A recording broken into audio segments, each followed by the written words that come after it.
Hello students, आज की जो अपनी क्लास रहेगी, इस क्लास में अपने ट्रांसफार्मर के बारे में डिस्कस करेंगे कि कैसे काम करता है, क्या क्या इसकी जो भाग होते हैं और जो इसका वर्किंग प्रिंसिपल रहता है वो क्या रहता है। सबसे पहले तो अपने ट्रांसफार्मर के परिचय की बात करते हैं। परिचय या परिभाषा एक ही बात है।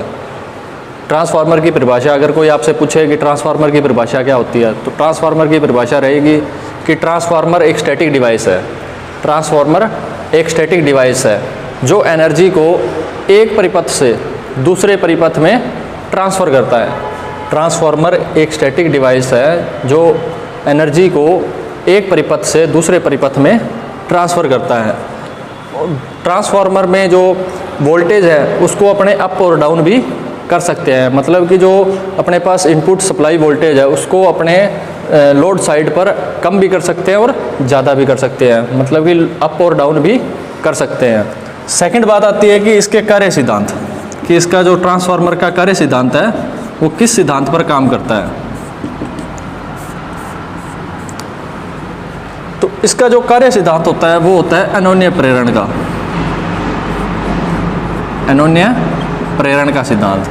अनोन्य प्रेरण में क्या होता है कि जब किसी भी वाइंडिंग को सप्लाई दी जाती है तो उस सप्लाई के कारण उस वाइंडिंग में प्रत्यावर्ती स्वभाव का एक चुंबकीय क्षेत्र उत्पन्न होता है। उस चुंबकीय क्षेत्र के कारण सेकेंडरी वाइंडिंग में भी जो ईएमएफ है वो इंड्यूस हो जाता है। इसको क्या कहते हैं अपने अनोन्य प्रेरण का सिद्धांत। और ये जो प्रेरण शब्द है ये क्या है कि सिर्फ एसी में ही वर्क करता है। जो प्रेरण होता है वो सिर्फ एसी में ही होता है, इसीलिए जो ट्रांसफार्मर होता है वो हमेशा एसी सप्लाई पे ही काम करता है, डीसी पे सप्लाई में काम नहीं करता है। सेकंड नेक्स्ट आती है कि इसके जो पार्ट्स होते हैं, कि इसकी जो संरचना है, ट्रांसफार्मर की जो संरचना है वो किस टाइप की होती है। अगर अपने संरचना में बात करते हैं तो संरचना में मैं आपको एक डायग्राम बनाता हूँ सामने।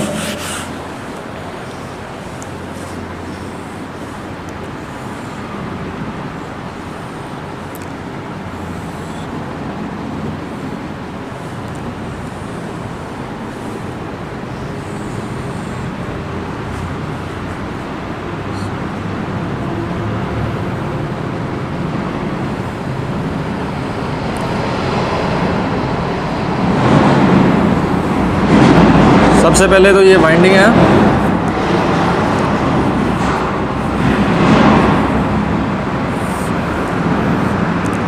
इसको बोलते हैं primary winding.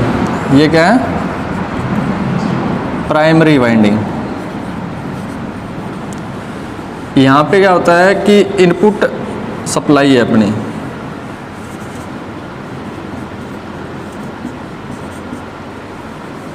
Input supply.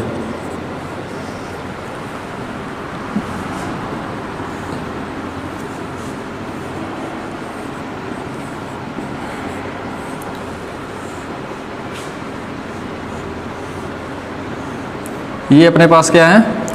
Secondary winding.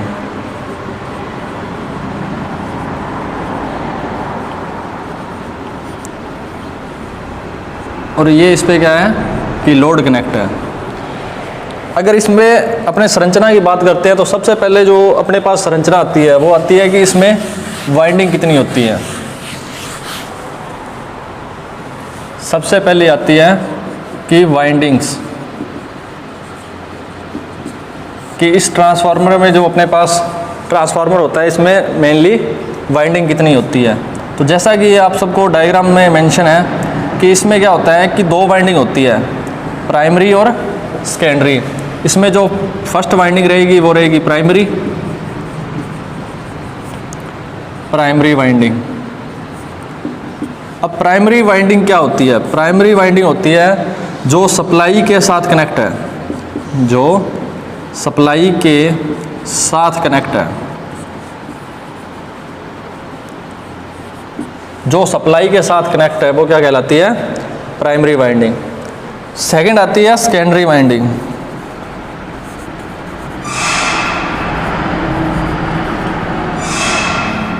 Secondary winding. Secondary winding कौन सी होती है? सेकेंडरी वाइंडिंग होती है कि जो लोड के साथ कनेक्ट है, लोड के साथ कनेक्ट है। दो टाइप की वाइंडिंग आ गई, एक प्राइमरी और एक सेकेंडरी। प्राइमरी वाइंडिंग है जो अपने सप्लाई के साथ कनेक्ट होती है, जो इनपुट सप्लाई के साथ कनेक्ट है, जो एसी सप्लाई के साथ कनेक्ट है, उसको कहते हैं प्राइमरी वाइंडिंग। सेकेंडरी वाइंडिंग जो अपने पास सेकेंडरी साइड पे, दूसरी साइड पे ट्रांसफार्मर के, जहाँ पे अपनों ने लोड कनेक्ट किया हुआ है, लोड साइड पे कनेक्ट है, उसको क्या कहते हैं? Secondary winding. उसके बाद आता है कि इसका सेकंड पार्ट्स, कि इसके साथ साथ संरचना में अपने पास और क्या क्या चीज़ होती है। सेकंड पार्ट है इसका लैमिनेटेड कोर। Laminated core. अब लैमिनेटेड कोर क्या चीज़ होती है? लैमिनेटेड कोर पहली बात तो ये बनी होती है सिलिकॉन स्टील से। सिलिकॉन स्टील से बनी होती है। और लैमिनेटेड कोर का मतलब होता है कि सिलिकॉन स्टील की छोटी छोटी पत्तियों से, सिलिकॉन स्टील की छोटी छोटी पत्तियों से एक के ऊपर एक रख के जो एक शेप तैयार की जाती है, उसको क्या कहते हैं? Laminated core. और ये जो सारी जो स्ट्रिप्स होती है, सारी पत्तियाँ होती है, एक दूसरे से इंसुलेटेड होती है, एक दूसरे से लैमिनेटेड होती है, इसलिए इसको बोलते हैं लैमिनेटेड कोर। और ये किया इसलिए जाता है क्योंकि इस तरह करने से जो अपने पास एडी करंट लॉस है वो कम से कम होता है। कि ट्रांसफार्मर में एडी करंट लॉस को कम करने के लिए, या अपने ये कह सकते हैं कि ट्रांसफार्मर को एडी करंट से लॉस से बचाने के लिए जो अपने पास कोर है वो लैमिनेटेड कोर यूज़ की जाती है। उसके बाद जो थर्ड पॉइंट है वो होता है इसका ट्रांसफार्मर का टैंक, जिसको इंग्लिश में अपने कंटेनर भी बोलते हैं। अब इस टैंक का मेनली काम क्या होता है? टैंक का मेनली काम होता है कि ट्रांसफार्मर के साथ एक टैंक कनेक्ट होता है। उस टैंक में क्या है कि ट्रांसफार्मर ऑयल भरा होता है। उस ऑयल का जो मेन काम है, जो मेन पर्पज़ है वो होता है कि एक तो इसको जो ट्रांसफार्मर है इसको कूलिंग प्रोवाइड करवाता है, इसको ठंडा रखने का काम करता है। सेकंड काम करता है कि फर्स्ट कूलिंग प्रोवाइड करवाता है, और सेकंड करता है कि जो वाइंडिंग है, इन वाइंडिंगों के आपस में इंसुलेशन प्रोवाइड करवाता है। वाइंडिंग को आपस में इंसुलेशन प्रोवाइड करवाता है। मेनली इसके दो ही काम होते हैं कि एक तो इस ट्रांसफार्मर है जो इसको कूलिंग प्रोवाइड करवाएगा, प्लस में क्या करेगा, इसको इंसुलेशन प्रोवाइड करवाएगा। तो मेनली ये क्या है, इसकी संरचना में कुछ भाग होते हैं। अब नेक्स्ट बात करते हैं अपने कि अपने संरचना तो पढ़ ली, लेकिन अब अपने इसकी जो वर्किंग है, जो इस ट्रांसफार्मर की वर्किंग होती है वो किस टाइप से होती है, ये काम कैसे करता है। अब वर्किंग में अपने बात करें तो जब अपने प्राइमरी वाइंडिंग को ऐसी सप्लाई देते हैं, ऐसी सप्लाई, इसको ऐसी सप्लाई प्रोवाइड करवाते हैं, तो इस ऐसी सप्लाई के कारण इन वाइंडिंग में करंट फ्लो होता है, जिसके कारण इस वाइंडिंग में एक प्रत्यावर्ती स्वभाव का चुंबकीय क्षेत्र उत्पन्न होता है। उस चुंबकीय क्षेत्र उत्पन्न होने के कारण इसमें फ्लक्स पैदा होता है। उस फ्लक्स का जो स्वभाव होता है वो भी क्या होता है? प्रत्यावर्ती स्वभाव का फ्लक्स होता है। जब ये फ्लक्स इस कोर के माध्यम